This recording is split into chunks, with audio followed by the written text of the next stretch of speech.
Oremos juntos.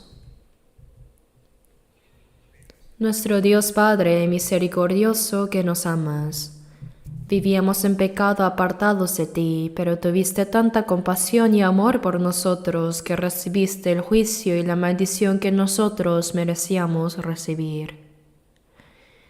Y por la preciosa sangre que derramó nuestro Señor, lavaste nuestros pecados para siempre, para que ya no recibamos más el juicio por ellos. Gracias por salvarnos sin ningún mérito nuestro, por hacernos hijos de Dios y por darnos la gloriosa esperanza de entrar en el reino de Dios. En esta hora nosotros, los redimidos por tu preciosa sangre, estamos reunidos delante de ti para alabar la gracia y el amor de Dios, para aprender tu palabra y tener comunión en la congregación de los santos salvos. Creemos que ahora estás entre nosotros. Por favor, examínanos y sosténnos más con tu mano misericordiosa de poder. Llénanos más con la gracia, amor y la palabra del Señor, para que podamos vivir el resto de nuestras vidas sin vergüenza como corresponde a los hijos de Dios. Te pedimos también que obres junto con todas nuestras iglesias en el país, en el extranjero y con todos los hermanos que están guardando la fe y predicando el Evangelio aún en medio de las dificultades, para que puedan predicar más valientemente el Evangelio, a fin de que muchas almas más sean guiadas ante ti y se salven en estos últimos tiempos. Te pedimos fervorosamente para esta obra, Señor. Por favor, llena más de la palabra, sabiduría, amor y del poder del Espíritu Santo a los predicadores de tu palabra, para que testifiquen con más denuedo el Evangelio de la gracia que tú nos has concedido. Señor, que nos das la palabra necesaria en cada momento oportuno y que nos enseñas el camino a seguir, ahora también guíanos para que podamos entender la palabra y tu santa voluntad que deseas revelarnos. Hemos orado todo esto en el nombre de nuestro Señor Jesucristo. Amén.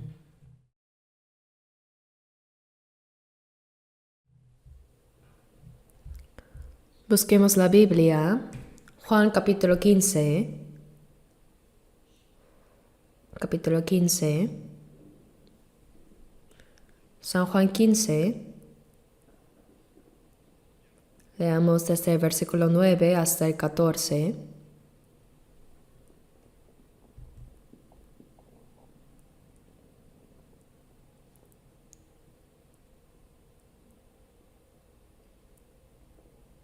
Nueve al 14. Leamos. Como el Padre me ha amado, así también yo os he amado. Permaneced en mi amor. Si guardaréis mis mandamientos, permaneceréis en mi amor, así como yo he guardado los mandamientos de mi Padre y pertenezco en su amor. Estas cosas os he hablado para que mi gozo esté en vosotros y vuestro gozo sea cumplido. Este es mi mandamiento, que os améis unos a otros como yo os he amado. Nadie tiene mayor amor que este, que uno ponga su vida por sus amigos. Vosotros sois mis amigos, si hacéis lo que yo os mando.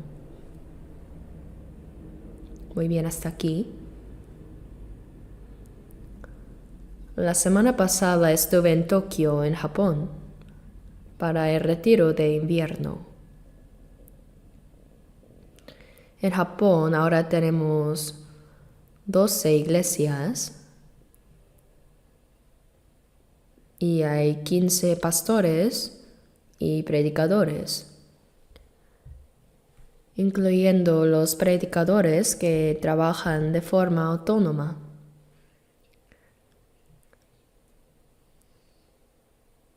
Japón es un país donde he ido desde hace mucho tiempo, teniendo comunión y predicando.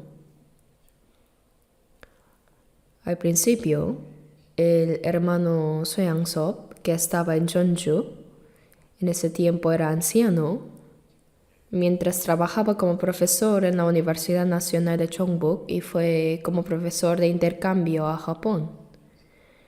comenzó a predicar primero a los estudiantes. En ese tiempo yo también participé.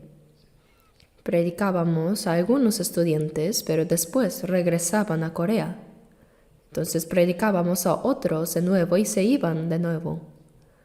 Como eran estudiantes, no estaban establecidos de manera estable. Costó mucho predicar, pero poco a poco los japoneses empezaron a recibir la salvación. La comunión se fue formando y ahora la obra de la salvación está muy activa.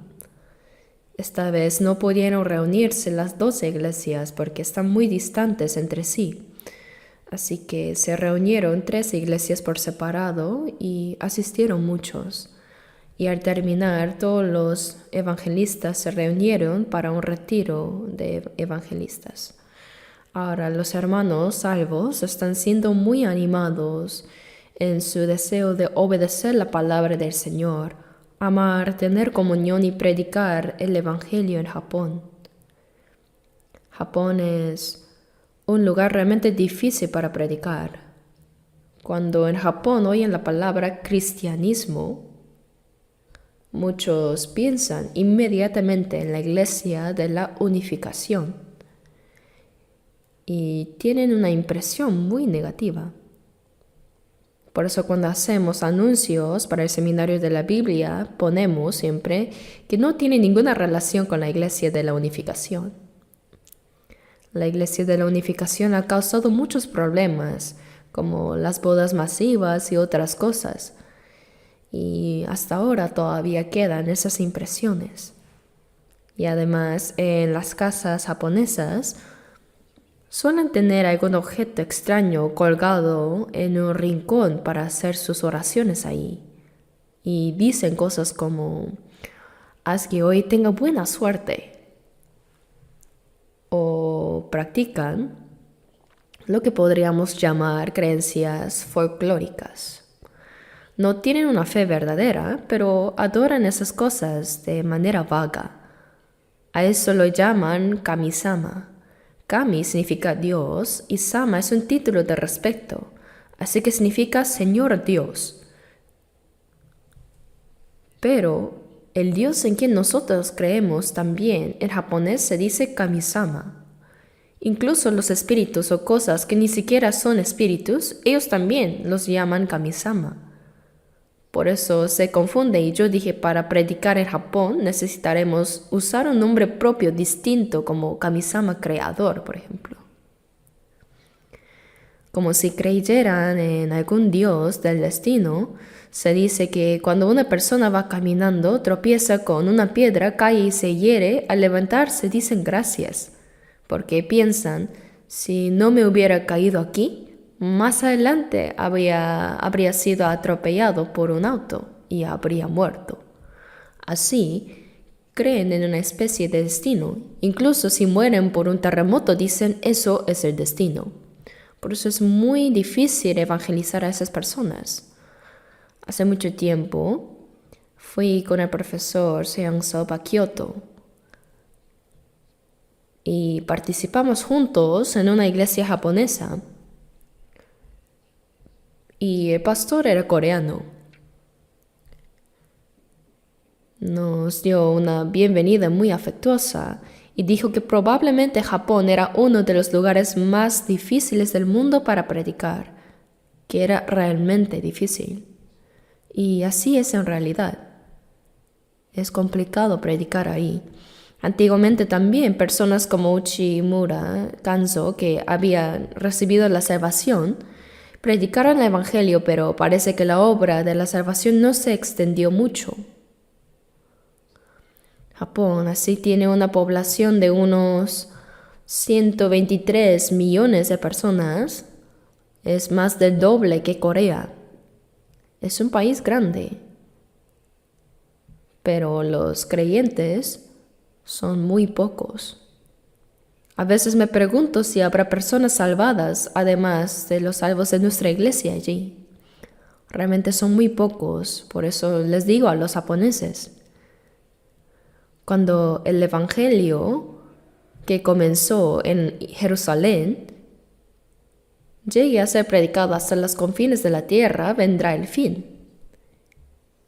en Jerusalén, en toda Judea, en Samaria y hasta lo último de la tierra. Y en Mateo 24:14 dice, será predicado este evangelio del reino en todo el mundo para testimonio a todas las naciones y entonces vendrá el fin.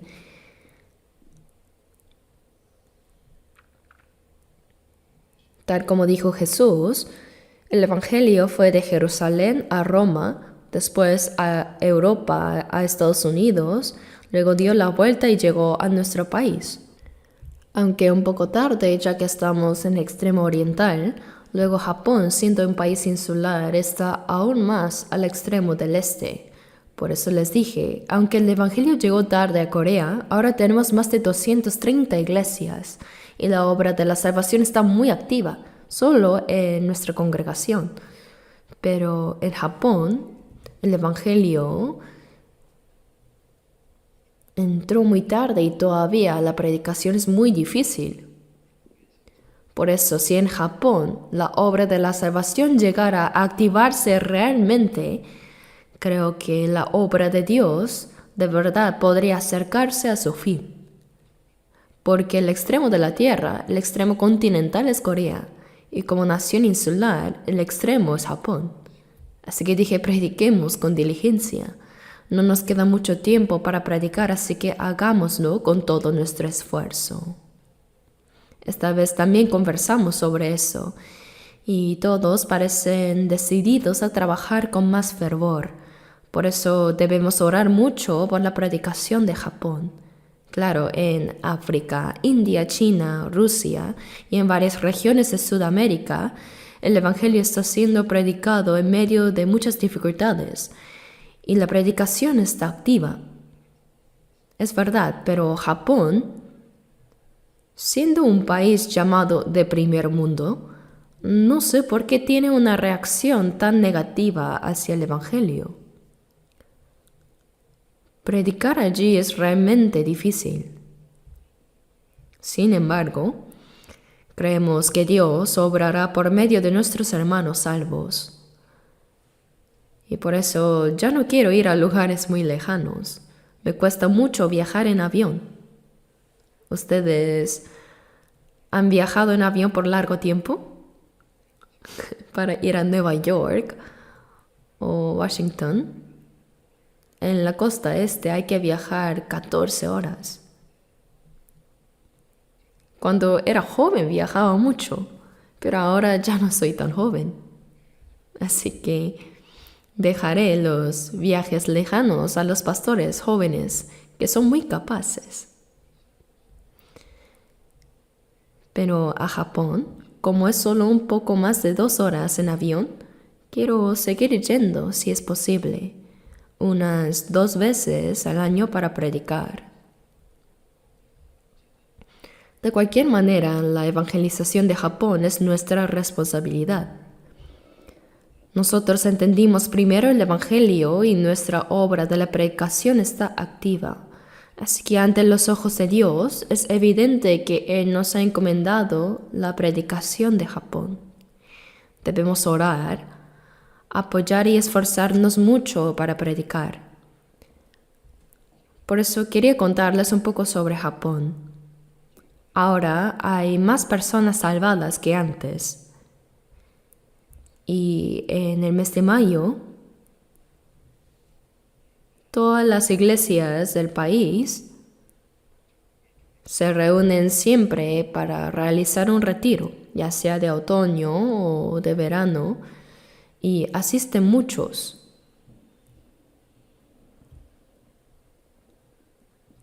Por eso, en el lugar donde se hicieron antes los Juegos Olímpicos, alquilan un espacio enorme que tiene muchos alojamientos y ahí realizan el retiro para el seminario. Bueno, eso es con respecto a Japón. Y cada domingo nosotros estamos aprendiendo la palabra con el título La vida que permanece en el Señor. Y creo que hoy es la clase 12 o 13, no estoy seguro. Pero en Juan 15, versículos 3 y 4 dice: Ya vosotros estáis limpios por la palabra que os he hablado. Permaneced en mí y yo en vosotros. Jesús dijo algo muy especial. La palabra que os he hablado, ese es el Evangelio de la gracia de Dios. Al escuchar ese Evangelio, tal como dice 1 Pedro 1:22, habiendo purificado vuestras almas por la obediencia a la verdad. Así, recibir el Evangelio es obedecer. Habiendo purificado vuestras almas, así dice, estáis limpios, permaneced en mí. El Señor dice a los salvos, permaneced en mí. La vida cristiana después de ser salvo se resume en la vida que permanece en el Señor. En Juan 14:20 dice, en aquel día vosotros conoceréis que yo estoy en mi Padre y vosotros en mí y yo en vosotros.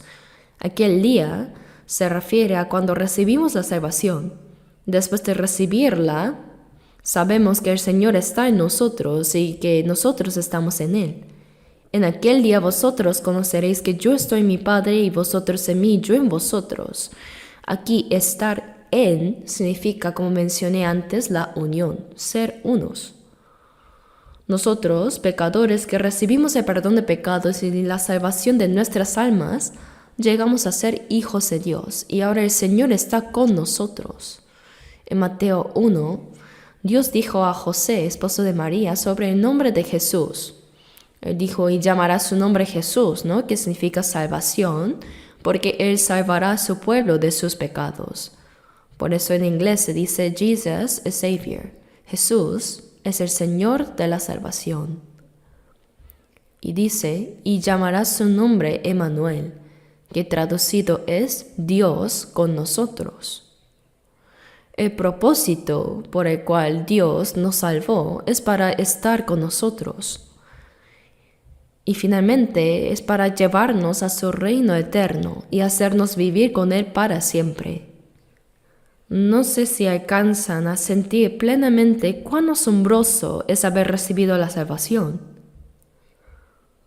Nosotros, pecadores destinados al infierno eterno, no solo recibimos el perdón de nuestros pecados, sino que llegamos a ser hijos de Dios. El Dios que creó el universo entero es mi Padre. Por eso en Mateo capítulo 6, al enseñar la oración, Jesús dijo, vosotros pues oraréis así, Padre nuestro que estás en los cielos. Our Father in heaven. Nuestro Padre, el Padre de los que hemos recibido la salvación. Dice, Padre nuestro que estás en los cielos. Piénselo un momento. Dice cielos, incluye el universo y todo lugar que Dios habita. Cuando dice que Jesús vino del cielo a la tierra, significa que el Dios que gobierna y creó el universo es nuestro Padre, es mi Padre. Por eso cuando oramos decimos Dios nuestro Padre. El hecho de que podamos llamar Padre a Dios es algo muy maravilloso. Por eso en Romanos 8:17 dice, y si hijos, también herederos, herederos de Dios y coherederos con Cristo. Si somos hijos de Dios, somos herederos de Dios. Y herederos que reciben como herencia el reino eterno de Dios. Y dice coherederos con Cristo.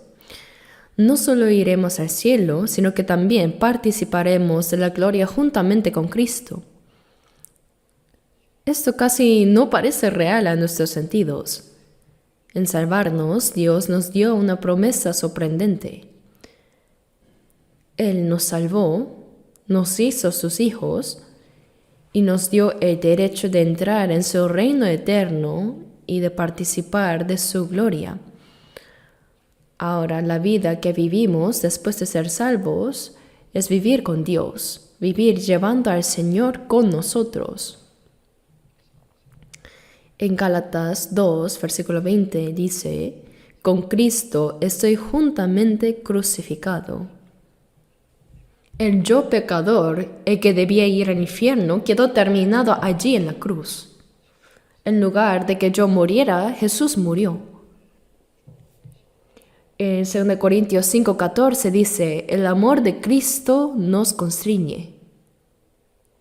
Y dice que si uno murió por todos, luego todos murieron. La muerte de Jesús es nuestra muerte.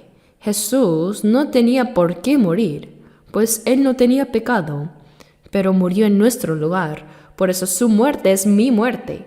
Los azotes, la vergüenza y la sangre derramada en la cruz fueron para salvar a pecadores como nosotros.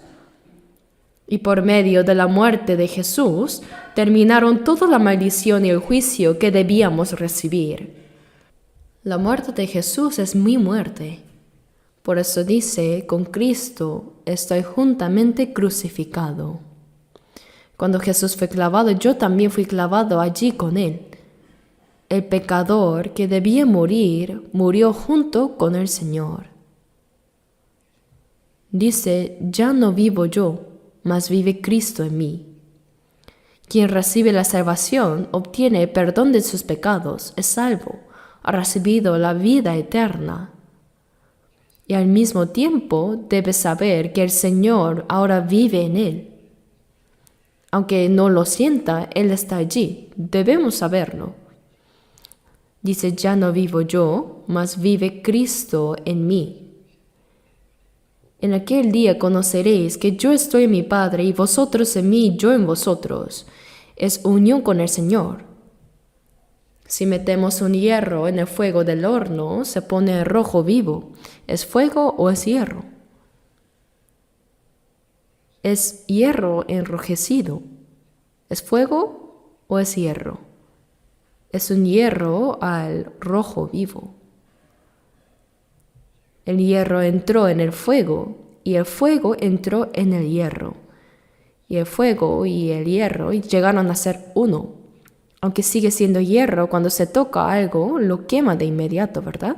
No sé si esa comparación fue la mejor, pero el Señor en mí y yo en Él, así estamos unidos. Esto es algo que humanamente es difícil de comprender de inmediato, pero es un hecho real y debemos creerlo. Lo que nuestra mente no alcanza a entender, debemos creerlo porque la palabra de Dios es verdad y es real. Después de ser salvos, debemos creer que el Señor está en nosotros. Dice, ya vosotros estáis limpios por la palabra que os he hablado. Permaneced en mí y yo en vosotros. Permanecer significa creer que el Señor está en nosotros. El Señor ya limpió todos nuestros pecados y lo hemos creído.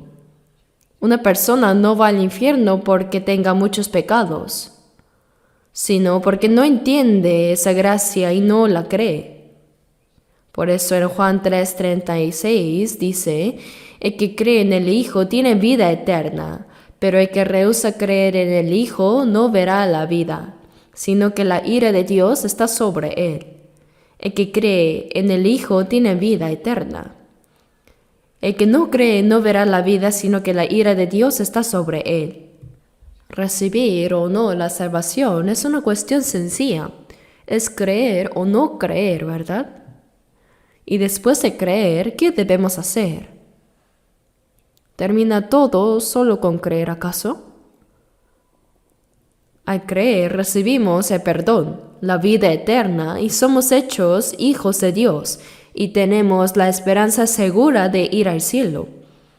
Y ahora, mientras vivimos en este mundo, el Señor está junto con nosotros. Ya no soy yo quien vive. El yo pecador murió con Cristo y ahora Cristo es el que vive en mí. Cristo es el Señor de mi corazón. ¿Y el Señor se queda simplemente en nosotros sin hacer nada? No, desde ahora Él es el Señor de mi vida. En 1 Pedro 3:15 dice, sino santificad a Dios el Señor en vuestros corazones. Jesús es el Señor en mí. Él es el Señor de la vida, el Señor de mi caminar. Ahora Él vive en mí. Entonces, ¿cómo es vivir con el Señor? La Biblia lo dice. Dice, vivir según la palabra es vivir con el Señor. Después de ser salvos, el Espíritu Santo nos concede gratitud y gozo por la gracia de Dios. Él nos hace entender la palabra de Dios y nos da el corazón para obedecerla. y también nos da la fuerza para obedecerla. Por eso, en Filipenses capítulo 2, versículo 13 dice, porque Dios es el que en vosotros produce así el querer como el hacer, por su buena voluntad. El que obra en nosotros es Dios. Dios o Jesús es lo mismo. Ese Dios nos hace entender su voluntad y nos da el deseo de cumplirla. Produce el querer como el hacer. No obramos por obligación, sino porque cumplir la voluntad de Dios se vuelve el propósito de nuestra vida. Es un deseo profundo del corazón, ¿verdad? Y dice que Él es el que produce así el querer como el hacer. Así el Señor nos hace entender su voluntad y nos da el deseo sincero de obedecer la palabra y también la fuerza para ponerla en práctica. Eso es nuestra vida cristiana. Todas las religiones de este mundo se reúnen, cada uno lee su libro, recitan o memorizan algo.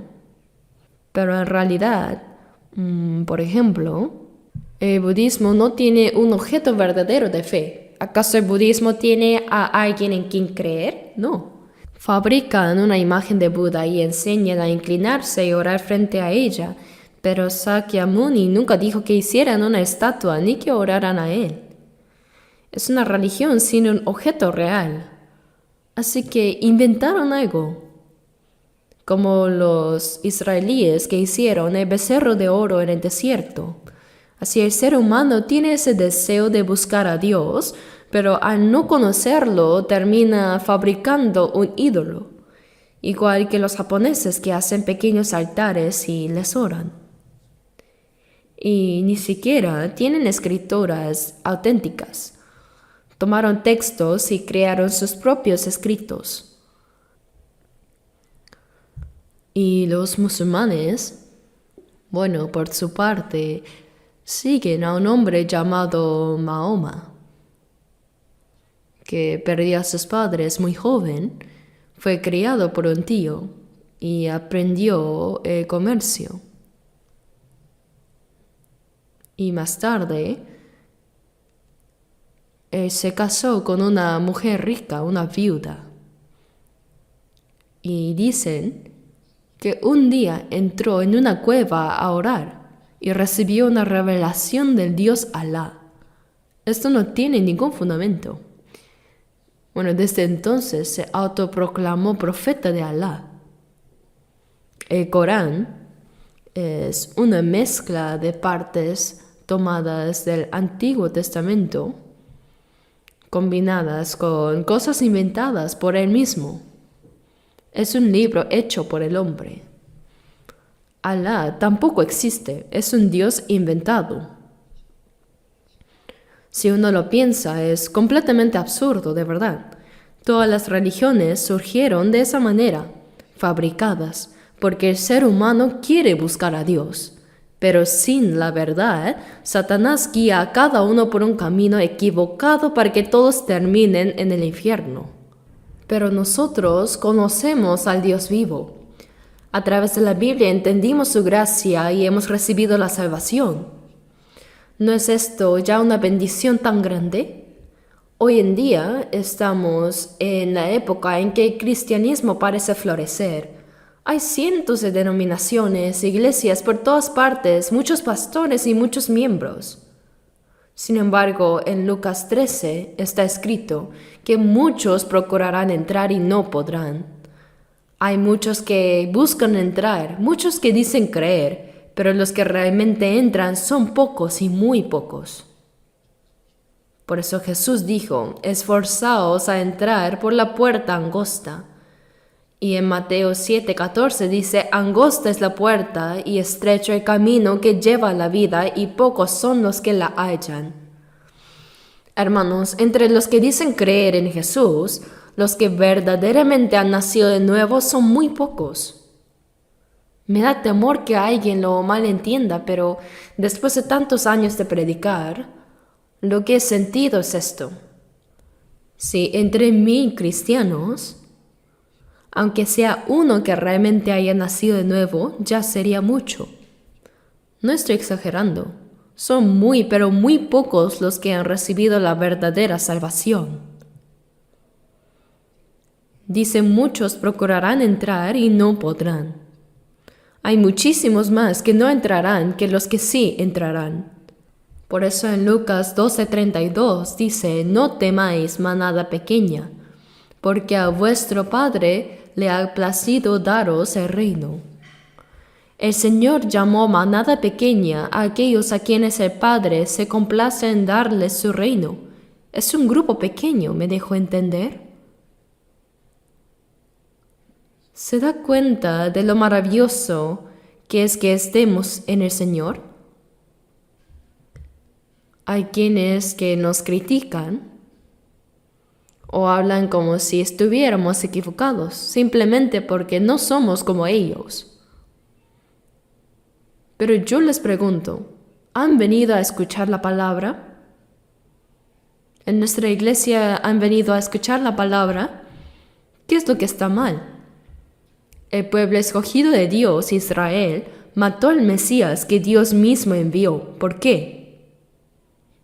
Porque lo acusaron de ser un hereje. Llamaron a Jesús el hereje de Nazaret. Y a Pablo lo llamaron cabecilla de los herejes. Y quisieron matarlo. ¿Quiénes? Precisamente el pueblo escogido por Dios. Hermanos, aunque el mundo entero o toda la cristiandad nos diga algo, nosotros no necesitamos inquietarnos. El tiempo mostrará quién es la verdadera fe y quién no. Nosotros debemos entender cuán grande es la bendición de haber recibido esta verdad tan segura, cuán grande es la bendición de haber sido salvos y de pertenecer a este pueblo santo. Y ahora, porque el Señor vive en mí, Él es el Señor de mi vida, Él es el dueño. Por eso sigo hablando bajo el tema, la vida que permanece en el Señor. El que no ha sido salvo todavía está fuera del Señor, fuera de Cristo. Está fuera de las promesas de Dios. Hoy, a partir del pasaje que hemos leído, quiero compartir brevemente lo que el tiempo permita. En Juan 15, versículo 9 dice, como el Padre me ha amado, así también yo os he amado. Permaneced en mi amor. Dice, como el Padre me ha amado. ¿Cuánto ama Dios Padre a su Hijo Jesucristo? En Mateo capítulo 3, cuando Jesús recibió el bautismo de Juan en el Jordán y subió del agua, los cielos se abrieron y se oyó una voz del cielo que decía, este es mi Hijo amado en quien tengo complacencia. Dios ama a su Hijo unigénito de una manera que no podemos medir. Por eso dice, como el Padre me ha amado, así también yo os he amado. Piénselo con calma. Dios ama a su Hijo unigénito. Y unigénito no significa que Dios lo haya engendrado como nosotros entendemos, sino que el Padre, el Hijo y el Espíritu Santo son iguales en esencia. Dios a la Trinidad. Con nuestro conocimiento limitado no podemos entenderlo plenamente. Dios Padre, Jesucristo el Hijo y el Espíritu Santo, la Trinidad, son un solo Dios. Para explicarlo, podríamos decir que la electricidad es una, pero cuando se conecta en un lugar, produce fuerza, en otro produce calor, incluso en invierno, y cuando se conecta a una lámpara, produce luz. Así, es una misma electricidad, pero se manifiesta de diferentes maneras. O una persona, por ejemplo, es una sola, pero en casa alguien le llama papá. Su esposa le llama cariño y en la iglesia, por ejemplo, a mí me llaman pastor. Es una sola persona. Aunque ninguna comparación es perfecta, nos ayuda un poco. Sea como sea, el Padre, el Hijo y el Espíritu Santo son un solo Dios. Y en la Biblia vemos cuánto ama el Padre al Hijo. Dice, como el Padre me ha amado, así también yo os he amado. El mismo amor con el que Dios ama a su Hijo unigénito, con ese amor Cristo también nos ha amado. Ese amor está conectado al amor de Dios. Y Juan 3:16 dice, porque de tal manera amó Dios al mundo. Ese amor llevó a Dios a entregar a su Hijo unigénito como sacrificio de la expiación hasta la muerte. Y Jesús dice aquí, yo también os he amado. Con ese mismo amor de Dios, Él nos ha amado. Y dice, permaneced en mi amor. Hoy quiero hablar especialmente de esta frase, permaneced en mi amor. Permanecer dentro del amor del Señor. En Juan 15, versículos 3 y 4 dice, ya vosotros estáis limpios por la palabra que os he hablado. Permaneced en mí y yo en vosotros.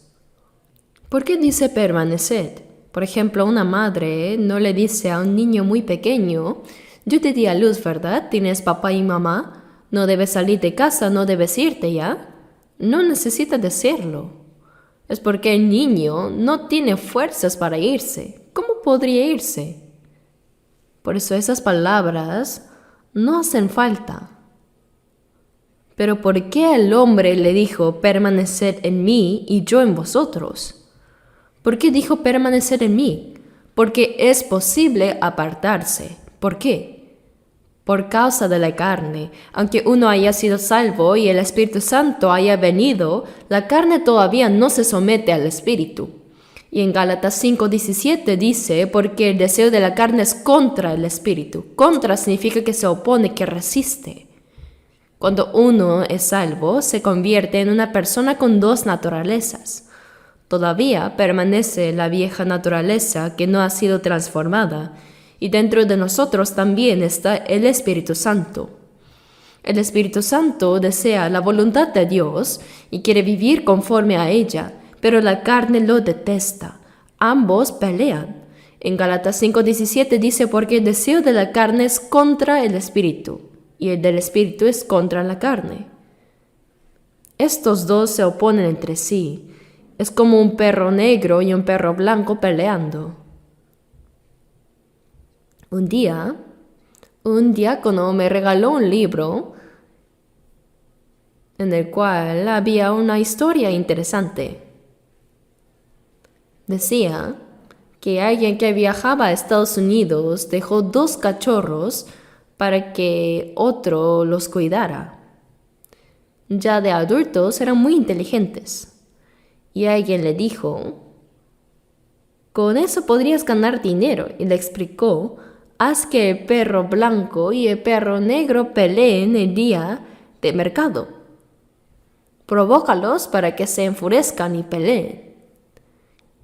Entonces, la gente apostaba. A veces ganaba el blanco, otras veces el negro. Algo parecido pasa en algunos países. Por ejemplo, en Filipinas vi peleas de gallos, donde les atan cuchillas afiladas en las patas, y cuando golpean el otro cae muerto. Es terrible. De verdad, hay peleas también de toros y peleas de perros. Así que, bueno, este hombre llevaba a sus perros al mercado y decía, ¿a cuál apuestan? Hoy estos dos van a pelear. Y la gente no sabía quién iba a ganar, porque a veces ganaba uno y otras veces el otro. Pero el dueño sí lo sabía. ¿Por qué? Porque a uno lo tenía sin comer y al otro lo alimentaba muy bien. Entonces, ¿quién iba a ganar? El que estaba bien alimentado, ¿verdad? ¿Cómo va a ganar el que está débil por el hambre? No sé si este ejemplo está bien, pero es así. Nuestro hombre interior se fortalece cuando ora, aprende la palabra y vive según ella. Así como uno se fortalece físicamente al comer y ejercitarse, la fe se fortalece cuando obedecemos la palabra, cuando oramos y cuando vivimos en la comunión, cuando crecemos espiritualmente. Efesios 3:16 dice, el ser fortalecidos con poder en el hombre interior. Nuestro hombre interior debe fortalecerse. Y cuando el hombre interior está fuerte, vence a la carne. Cuando la carne quiere llevarnos a malos pensamientos o malas acciones, el espíritu puede dominar a la carne. Romanos 8:13 dice, si por el espíritu hacéis morir las obras de la carne, viviréis. Si se hace morir, se vive. Pero cuando espiritualmente no se ora, no se aprende la palabra, y aunque haya recibido la salvación no quiere tener comunión, entonces espiritualmente cae en desnutrición, se debilita y la carne se vuelve más fuerte. Entonces lo arrastra al mundo. Incluso una persona salva puede vivir dominada por la carne. Puede que no pueda llevar la vida cristiana. Y podría cuestionar si realmente es salvo porque fruto muestra el árbol. Así a veces por la conducta parece alguien no salvo, pero incluso un salvo puede vivir mal por un tiempo. En todo caso, después de recibir la salvación, ahora debemos permanecer en el Señor. Dice por la palabra que os he hablado, ya vosotros estáis limpios, ¿no? Permanecer en mí y yo en vosotros. Si permanecemos en el Señor permanece en nosotros y obra en nosotros. Debemos cederle el lugar de nuestro corazón. Señor, gobierna mi corazón y mi vida. Él es el Señor y dueño y el Rey de mi vida. En Lucas 6:46 dice, ¿por qué me llamáis Señor, Señor y no hacéis lo que yo digo? Con la boca dicen Señor, Señor, pero no obedecen. Entonces eso sería una mentira. Un siervo puede llamar su majestad al rey, pero cuando el rey ordena debe obedecer. Jesús es el Rey de Reyes y es nuestro Salvador. Pero algunos lo llaman Señor, Señor y viven según su propio parecer. Entonces ese Señor, Señor es falso. Dice, ¿por qué me llamáis Señor, Señor y no hacéis lo que yo digo? ¿Qué contradicción tan grande es eso? Por eso dijo, permaneced en mi amor. Permanecer en la gracia del Señor, permanecer en la vida del Señor, permanecer bajo el gobierno del Espíritu Santo y en la palabra, todo esto significa permanecer en su amor. Como el Padre me ha amado, así también yo os he amado. Permaneced en mi amor. Permanecer en su amor significa permanecer continuamente en ese amor. Continuamente. Debemos permanecer siempre en su amor. No es permanecer un tiempo y luego apartarnos, no debe ser así.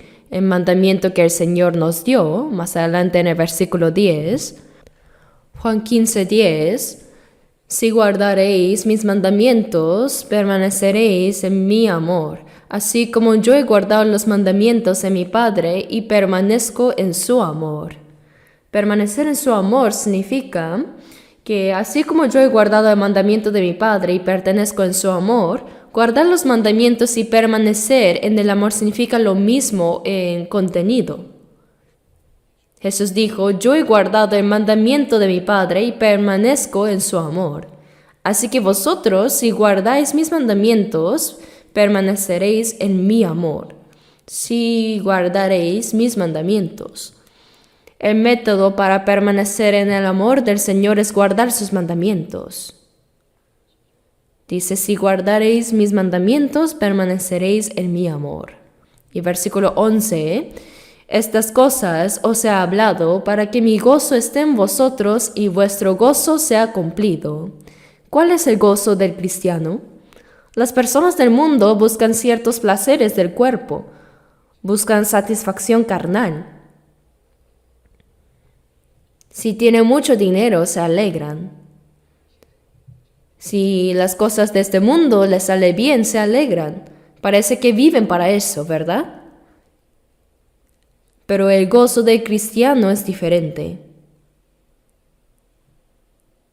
Aunque sea pobre, en Habacuc 3:17 dice, aunque la higuera no florezca, ni en las vides haya frutos, aunque falte el fruto del olivo, y los labrados no den mantenimiento, y las ovejas sean quitadas de la manada, y no haya vacas en los corrales, con todo yo me alegraré en Jehová, y me gozaré en el Dios de mi salvación. Aunque no tenga nada, puede alegrarse y dar gracias por la gracia de Dios. En Hechos 6, Pablo y Silas fueron arrestados por predicar, y en Filipos los desnudaron, los golpearon y los metieron en la cárcel. Pero en el calabozo, aunque estaban en cadenas y cepos, y todo el cuerpo les dolía, ¿acaso ellos lloraron? No, oraron y cantaron himnos. Santiago 5:13 dice, ¿está alguno alegre? Cante alabanzas.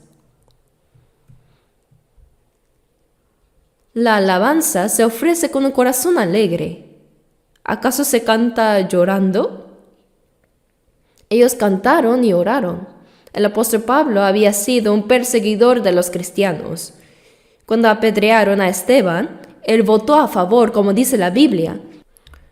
Él mismo dijo en 1 Timoteo 1:15, de los pecadores yo soy el primero. A un pecador como él, Dios lo salvó, lo hizo apóstol de los gentiles y escribió más de la mitad del Nuevo Testamento, 14 libros. En el Antiguo Testamento, el profeta más grande fue Moisés. Y en el Nuevo Testamento, el apóstol más grande fue Pablo. Su nombre original era Saulo. Y luego fue llamado Pablo. Cuando él pensaba en la gracia de Dios, que no solo lo salvó, sino que lo hizo apóstol para predicar el Evangelio, incluso si era azotado y encarcelado, se alegraba y daba gracias. De verdad, ¿cuánto sufrió Pablo? Por predicar el Evangelio, ¿cuánto sufrió? Dijo, en cárceles más, en azotes sin número, en peligros de muerte muchas veces. De los judíos 5 veces he recibido 40 azotes menos 1, 3 veces he sido azotado con varas. Si uno recibe 3 veces ese castigo con varas, puede morir durante los azotes. Una vez fue apedreado, lo dieron por muerto, que lo arrojaron afuera, pero luego volvió a vivir y siguió predicando. Él dijo, en trabajo y fatiga, en muchos desvelos, en hambre y sed, en muchos ayunos, en frío y en desnudez. ¿Ha habido alguien que haya sufrido así? Su último deseo era predicar en Roma, porque todos los caminos conducen a Roma, y él pensaba que si el evangelio llegaba a Roma, se extendería rápidamente a todo el mundo. Así pasó 2 años predicando en Roma y luego fue decapitado. Incluso al morir se alegraba. ¡Qué obra tan maravillosa es que el Señor esté en mí! Hay una alabanza cuya letra va, mientras ando con Cristo, Él me hizo su amigo.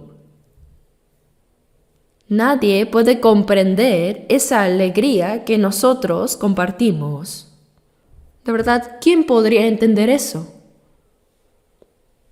Por eso dice, estas cosas os he hablado para que mi gozo esté en vosotros y vuestro gozo sea cumplido. El gozo del Señor. En Juan 14:27 dice, la paz os dejo, mi paz os doy. Para que vuestro gozo sea cumplido, dice. Nosotros debemos estar llenos de lo que el Señor nos da y gozarnos en ello. Y en Juan 15, versículo 12 dice, este es mi mandamiento, que os améis unos a otros como yo os he amado. Así como yo he guardado los mandamientos de mi Padre y permanezco en su amor, Jesús obedeció absolutamente a la palabra del Padre. Dice, si guardáis mis mandamientos, permaneceréis en mi amor.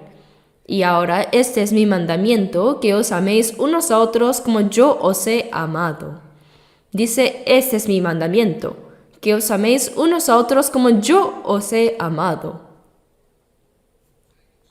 El mandamiento que el Señor nos dio es que los hermanos salvos se amen unos a otros. Así como Dios Padre amó a su Hijo Jesucristo, Jesús también nos amó a nosotros de la misma manera. Nosotros amamos a Jesús y amamos al Padre. Y con ese amor debemos amar también a los hermanos. ¿Qué opinan acerca de esto? Es el mandamiento del Señor y es la manera de permanecer en el Señor.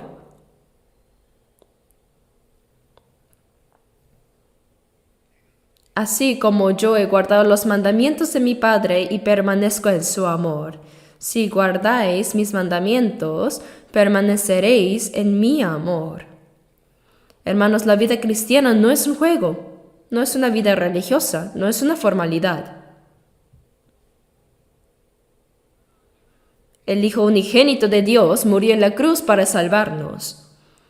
En Hebreos 2:3 dice, ¿cómo escaparemos nosotros si descuidamos una salvación tan grande? ¿Saben cuán grande y maravillosa es la salvación que recibimos? En Mateo 16:26 dice, porque ¿qué aprovechará el hombre si ganare todo el mundo y perdiere su alma? ¿O qué recompensa dará el hombre por su alma? Esa alma es la vida del espíritu, no la vida física de unos cuantos años. ¿Por qué pagó un precio tan alto Jesús para salvarnos? Porque nuestra alma es así tan preciosa. Es más valiosa que todo el mundo. Por eso ni por su palabra ni por su poder bastaba. No había nada más grande que entregar a su propio Hijo unigénito para morir por nosotros.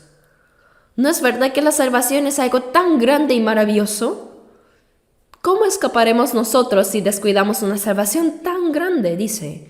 He escuchado a un anciano decir, ¿qué importancia tiene esa salvación? Para las cosas corrompibles y pasajeras de este mundo, la gente sí arriesga la vida. Pero cuando les dices que crean, responden después, con el tiempo creeré. ¿Cuándo? ¿Con el tiempo cuándo? Alguien que piensa así no es digno de recibir la salvación. Incluso los salvos, cuando no comprenden cuán grande es, comienzan a pensar otras cosas. Vienen a la iglesia, reciben la gracia de Dios, cantan himnos, oran, pero cuando salen al mundo se mezclan bien con la gente del mundo. Viven según las cosas carnales, según lo que les conviene, según lo que les gusta. ¿Eso es la vida cristiana? Mira la Biblia, ¿eso es la vida cristiana? ¿Acaso se burlan de Dios? ¿Acaso Dios es un simple ídolo al que uno ofrece algo? ¿Creen que si vienen, oran, cantan, participan, entonces Dios se agrada y luego afuera pueden vivir como quieran? La gente piensa que el culto es venir el domingo a la iglesia, orar, cantar, escuchar el sermón como si fuera una presentación. Y creen que eso es el culto. Si en la Biblia existe ese tipo de culto, muéstrenlo. ¿Dónde aparece un culto así? En Juan 4 Jesús dijo, Dios es espíritu. Eso significa que Dios no es carne. Dios es espíritu. Y los que le adoran en espíritu y en verdad es necesario que adoren. El Padre tales adoradores busca que le adoren. Como Dios es espíritu y no carne, a Él no le importa si oramos con los ojos abiertos o cerrados. Tampoco le importa si cantamos exactamente afinados o si nos equivocamos en la melodía. En esas cosas Dios no tiene gran interés. Lo importante es el corazón. Dios no es carne. Dios es espíritu, y los que le adoran en espíritu y en verdad es necesario que adoren. En espíritu y en verdad. Significa en el Espíritu Santo y en la verdad. Una persona que no es salva no puede adorar. ¿Cómo puede adorar a alguien que es enemigo de Dios? Pero la persona que ha recibido la salvación tiene al Espíritu Santo. Por eso dice en espíritu y en verdad. En Juan 16:13 dice, pero cuando venga el Espíritu de verdad, Él os guiará a toda la verdad. Toda la vida guiada por el Espíritu Santo en la verdad es la adoración en espíritu y en verdad. En Romanos 12:1 dice, presentéis vuestros cuerpos en sacrificio vivo, santo, agradable a Dios, que es vuestro culto racional. En el Antiguo Testamento el sacrificio se ofrecía matando un cordero, un cabrito o un becerro. Ahora ya no se hace eso. Cuando Jesús murió en la cruz, todos esos sacrificios terminaron. Jesús se ofreció a Dios como sacrificio de olor fragante y cumplió la obra de la salvación, y Dios recibió ese sacrificio. Y ahora cuando una persona que ha recibido la salvación adora a Dios, lo hace con su cuerpo, con esta vida. Tenemos cuerpo, ¿verdad? En 1 Corintios 6, versículos 19 y 20 dice, ¿o ignoráis que vuestro cuerpo es templo del Espíritu Santo, el cual está en vosotros, el cual tenéis de Dios y que no sois vuestros? Porque habéis sido comprados por precio, glorificad pues a Dios en vuestro cuerpo. Este cuerpo es el templo de Dios. ¿Por qué? Porque el Espíritu Santo está dentro. El cuerpo es el templo. Algunas personas creen que el templo es el edificio de la iglesia. Por eso afuera se comportan como quieren, haciendo cualquier cosa. Y cuando entran al edificio dicen, Dios, ¿cómo ha estado? ¿Acaso saludan a Dios así? Dios estuvo lejos toda la semana y solo el domingo o el miércoles recibe adoración. ¿Es Dios como un ídolo? Es un pensamiento absurdo. Yo empecé a asistir a la iglesia desde primer grado de secundaria, porque era una escuela cristiana, entonces los domingos teníamos que ir al templo. El pastor era un anciano que usaba una túnica tradicional muy ordenado y decía, comencemos todos el culto, los que adoran deben hacerlo en espíritu y en verdad, metiendo vibración con la voz. En ese tiempo yo pensé que así debía ser, pero luego entendí que no. La adoración de una persona salva es cómo vive este cuerpo, lo que pensamos, lo que hablamos y lo que hacemos. Os ruego que presentéis vuestros cuerpos en sacrificio vivo, santo, agradable a Dios. No es solo la apariencia externa, sino que es el corazón y todas las acciones. Todo lo que hacemos debe ser un sacrificio vivo, santo y agradable a Dios. Sacrificio vivo significa que está vivo y se mueve. La palabra sacrificio y la palabra adoración significan lo mismo.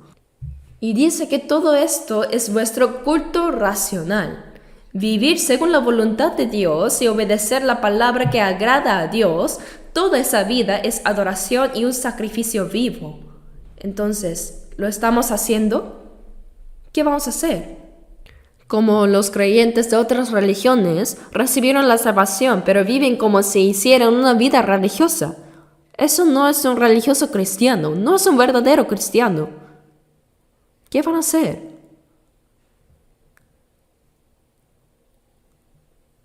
Por eso debemos guardar el mandamiento del Señor.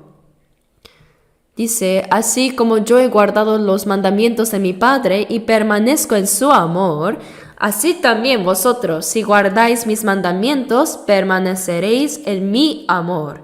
Este es mi mandamiento, que os améis unos a otros como yo os he amado. ¿Saben qué es el amor? Aquí no se refiere al amor humano. El amor de Dios es completamente diferente del amor humano. Se llama amor ágape. En griego hay varios tipos de amor. El amor de un padre hacia su hijo, el amor entre hermanos, el amor entre los amigos, entre el hombre y la mujer, todos esos existen. Pero el amor de Dios es el amor ágape, que es el amor perfecto, el amor santo, eterno e incondicional. El amor de Dios es diferente del amor del hombre.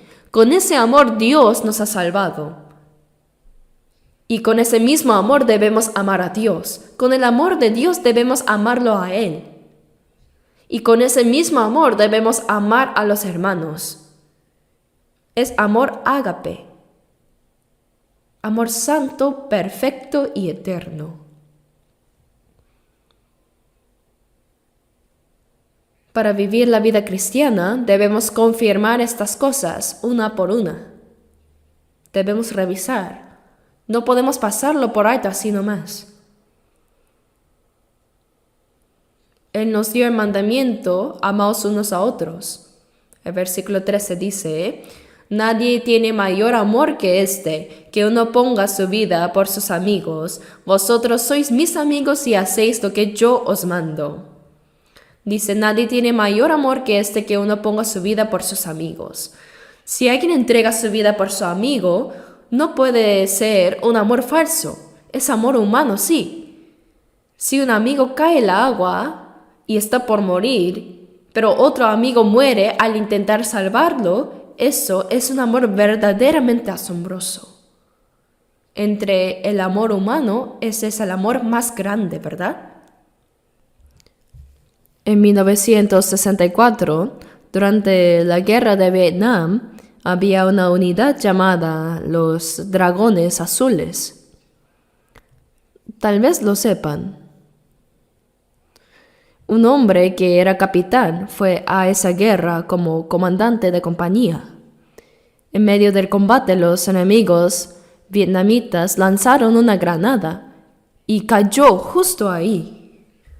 Había muchos soldados propios alrededor.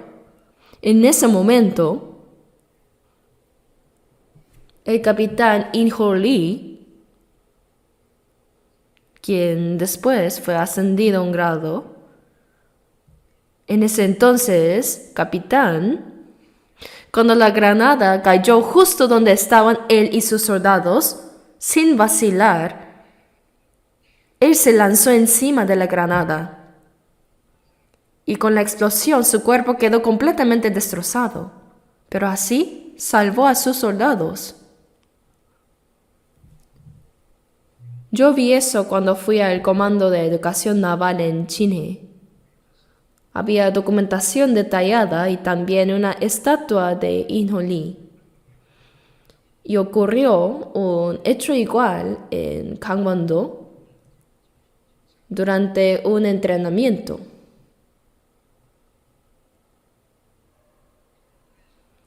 Un recluta sacó la anilla de una granada, pero la lanzó mal y cayó justo enfrente. Tenía que lanzarlo lejos, pero al verlo, un capitán que estaba al lado, rodeado de subordinados, se arrojó encima. Su cuerpo quedó destrozado y murió. Pero salvó a sus soldados. Ese mismo tipo de suceso ocurrió 2 veces.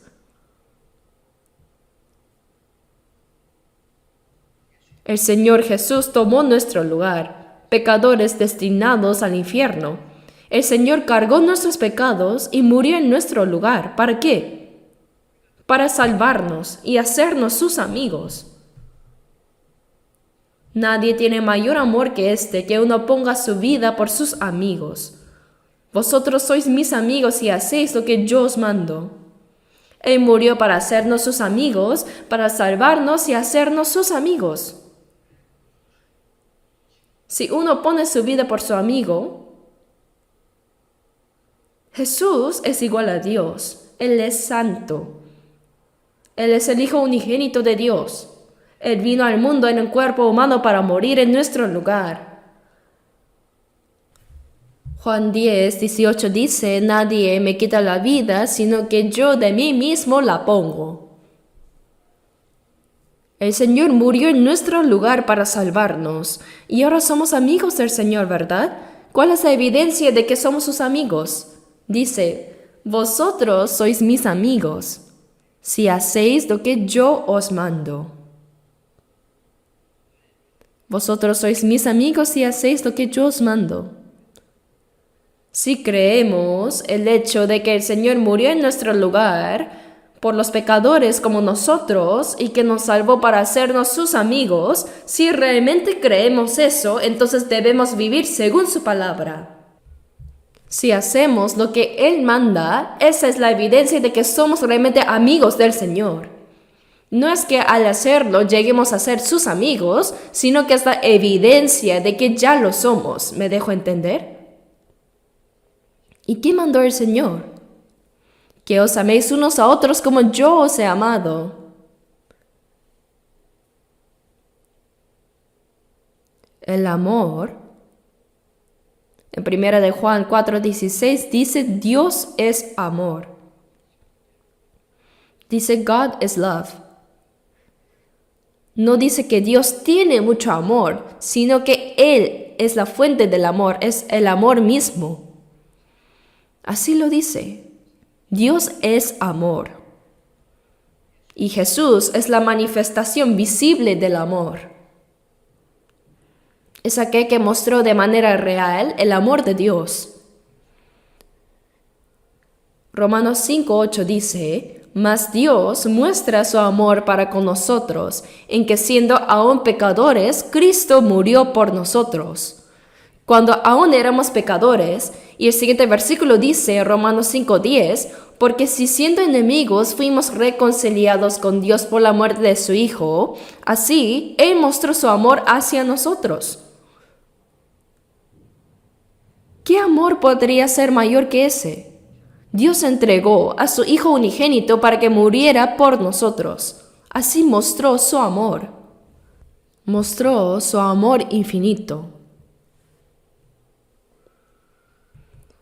Hay un himno que dice, ese gran amor, ese inmenso amor, trae paz y gozo a mi corazón. Ese gran amor.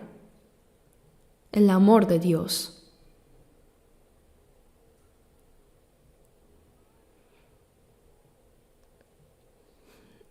Ese amor nos fue mostrado de manera real a través de Jesús.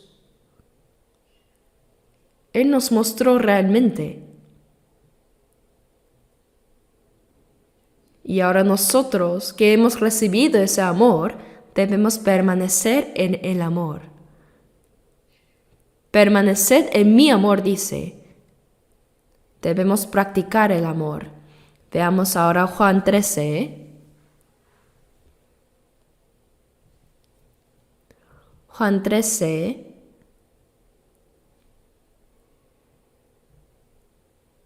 Versículos 34 y 35.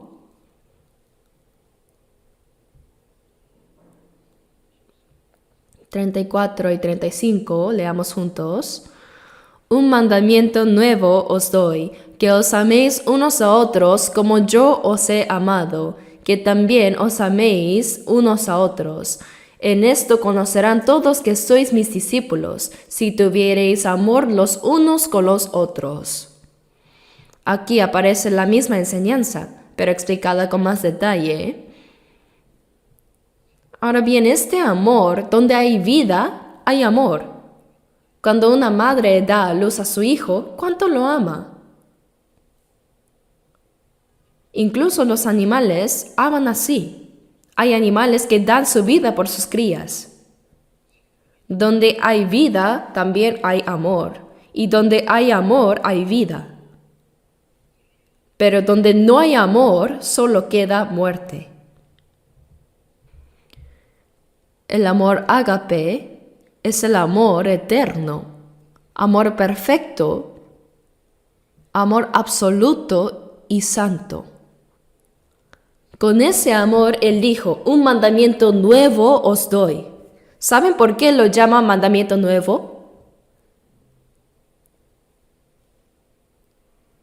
En el Antiguo Testamento también aparece muchas veces el mandato de amar. En Levítico 19:18 dice, amarás a tu prójimo como a ti mismo. Ese es el antiguo mandamiento. Ama a tu prójimo como a ti mismo. Pero ¿cuál es el mandamiento nuevo aquí? Es diferente, ¿eh? Un mandamiento nuevo os doy, que os améis unos a otros, ¿hasta qué punto? Como yo os he amado. Esa frase es el nuevo mandamiento, como yo os he amado.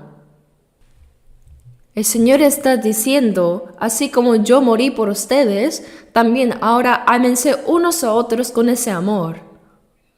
En 1 de Juan 4:19 dice, nosotros le amamos a Él porque Él nos amó primero. Amamos a Dios y amamos a los hermanos porque el Señor nos amó primero hasta morir en nuestro lugar, como yo os he amado. Como yo morí por vosotros,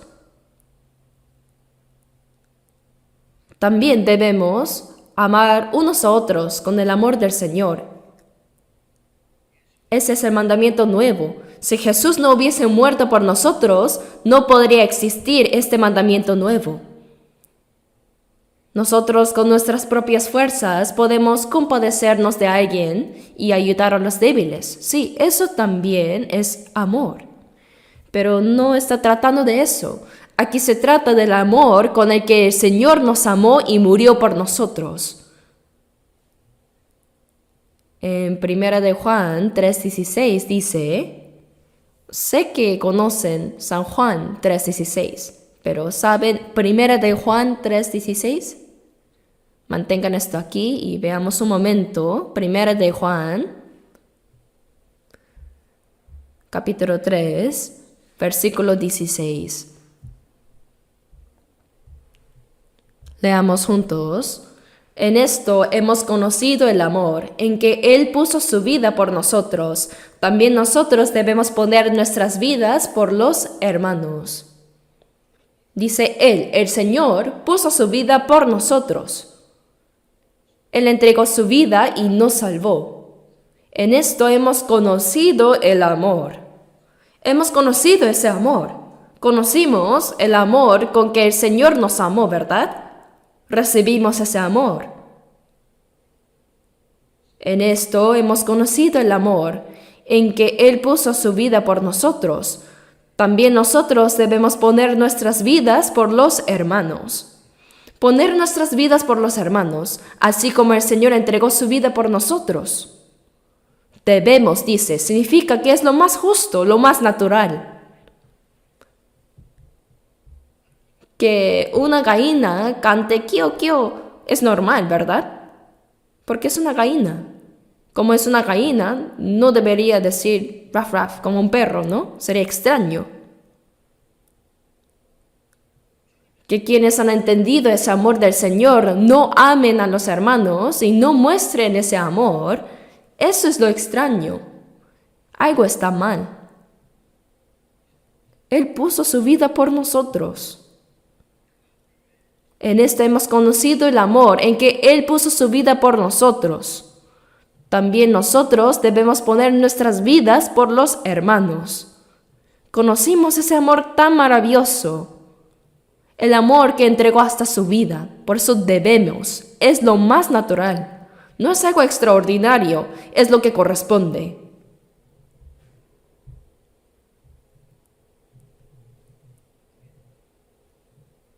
Si no entienden, sigan leyendo la Biblia y sigan orando hasta que el Señor se los muestre. 1 de Juan, esta carta fue escrita por el apóstol Juan. Él era el más joven de los 12 discípulos. Por eso se apoyaba junto al Señor. Los judíos comían recostados de lado, así. Si ven la película Ben-Hur, muestran cómo comen los judíos. Y el apóstol Juan se reclinaba en el pecho de Jesús, muy cerca. Así.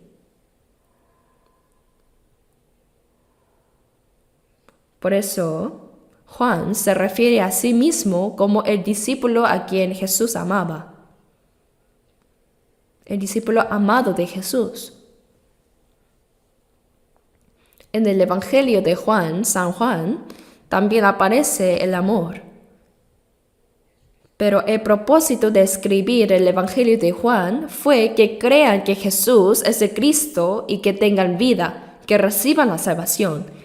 En cambio, primera de Juan, esta carta fue escrita para que los que ya han recibido la salvación tengan comunión con Dios y con los hermanos. ¿Y qué es la comunión? La comunión es el amor. Por eso en primera de Juan la palabra amor aparece una y otra vez. Cuando lleguen a casa, lean primera de Juan desde el capítulo 1 hasta el 5 antes de dormir. Subrayen mientras leen y vean si ese amor está en ustedes. Dice que os améis unos a otros como yo os he amado. Este es el nuevo mandamiento. Y esto es para los salvos. Así como el Señor murió en nuestro lugar, amemos a los hermanos.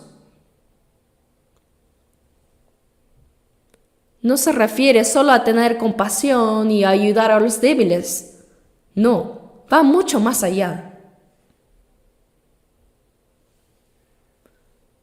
Debemos poner nuestras vidas por los hermanos. ¿Podremos amar así?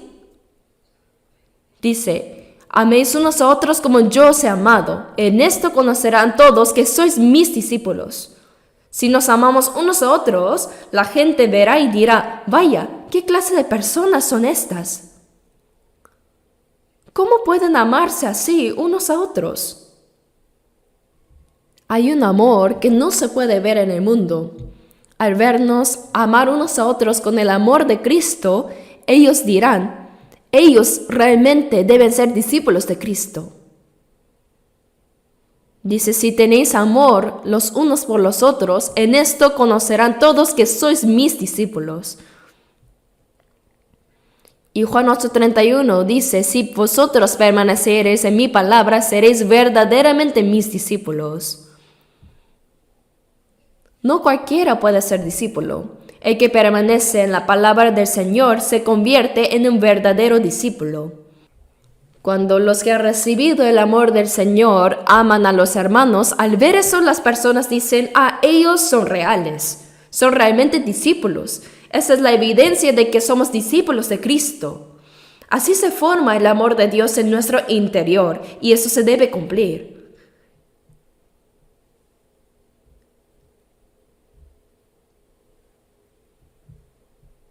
Hermanos, incluso la palabra cristiano no debe usarse a la ligera. En el trabajo dicen, esa señorita Kim es cristiana. Esa señorita Park es una cristiana muy sincera. ¿Basada en qué? ¿En que va a la iglesia? ¿Ir a la iglesia es ser cristiano, acaso? Cristiano significa ser seguidor de Cristo, alguien de Cristo. En Romanos 8:9 dice, si alguno no tiene el Espíritu de Cristo, no es de él. La palabra cristiano se refiere a alguien en quien Cristo vive. El Espíritu de Cristo, el Espíritu Santo, el Espíritu de Dios es lo mismo. Dios mora en nosotros, Cristo mora en nosotros y el Espíritu Santo también. Esa persona es cristiana. El que no ha nacido de nuevo no puede ser cristiano. Es simplemente un religioso.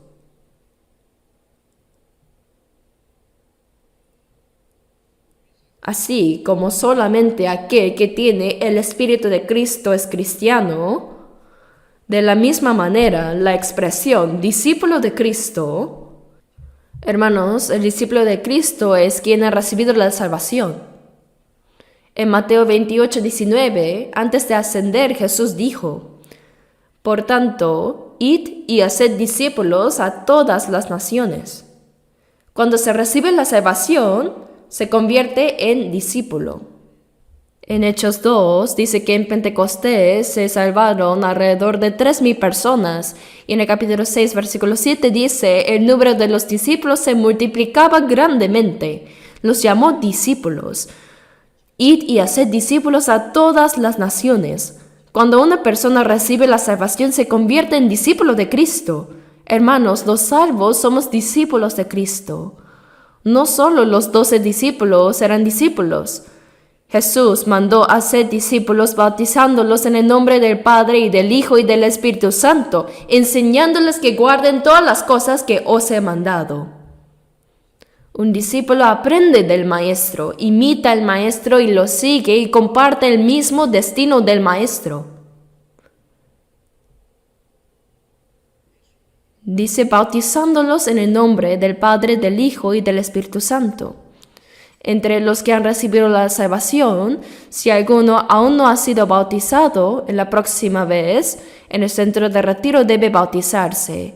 No es un simple rito, sino que es una confesión pública delante de Dios y de los hombres de que morí con el Señor, fui sepultado y resucité con Él. Yo morí y vivo con el Señor. Eso es el bautismo, eso es lo que declara. No recibimos la salvación por medio del bautismo, sino que el salvo lo confiesa delante de Dios y de las personas, bautizándolos en el nombre del Padre, del Hijo y del Espíritu Santo, enseñándoles que guarden todas las cosas que os he mandado. He aquí, yo estoy con vosotros todos los días hasta el fin del mundo. Realmente el Señor está con nosotros. El que ha recibido la salvación es discípulo de Cristo.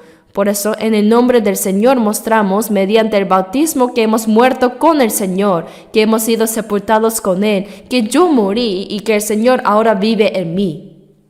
Y dice, enseñándoles que guarden todas las cosas que os he mandado. Enseñar lo que el Señor mandó para que lo guarden, ese es el discípulo de Cristo, ¿me dejo entender? Si no lo guardan, ¿cómo serán discípulos de Cristo?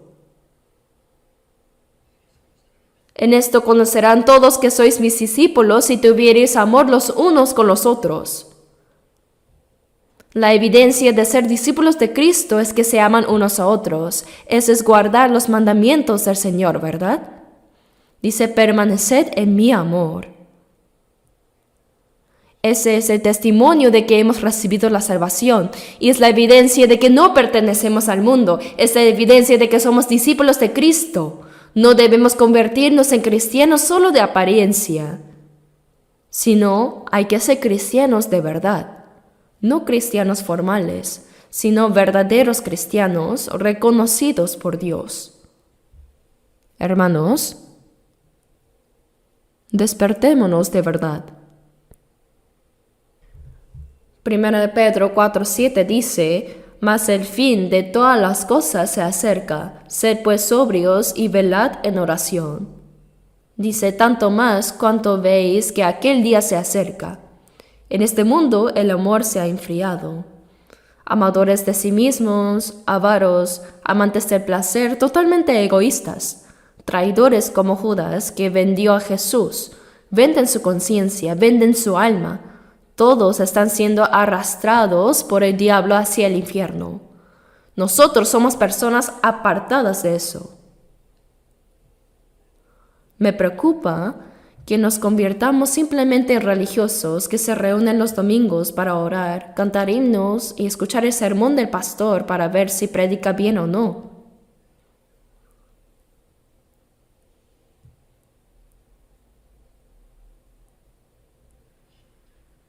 Debemos ser verdaderos cristianos, verdaderos discípulos de Cristo que siguen al Señor. Hoy terminemos aquí. Debemos seguir aprendiendo lo que significa permanecer en el amor de Cristo. Por favor, cuando vayan a sus casas, lean nuevamente esta palabra, piensen en ella y oren por ella. Oremos juntos. Nuestro Dios Padre misericordioso, Cuando vivíamos apartados de ti en pecado y éramos tus enemigos por nuestras malas obras, tú nos amaste primero. Y Jesucristo murió en nuestro lugar y por la preciosa sangre que derramó limpió nuestros pecados eternamente. Tú, Señor, salvaste nuestro espíritu, nos has hecho conocer tu gran gracia y amor, y por la fe tú nos salvaste. Te agradecemos por esa gracia tan inmensa. Ahora somos hijos de Dios, somos cristianos y hemos recibido la vida eterna. Señor, ahora gobierna y dirige nuestros pasos y vidas para que podamos morar en tu amor y obedecer siempre tu palabra. Queremos que toda nuestra vida pueda darte la gloria. Encomendamos todo esto en tus manos de misericordia y hemos orado en el nombre de nuestro Señor Jesucristo. Amén.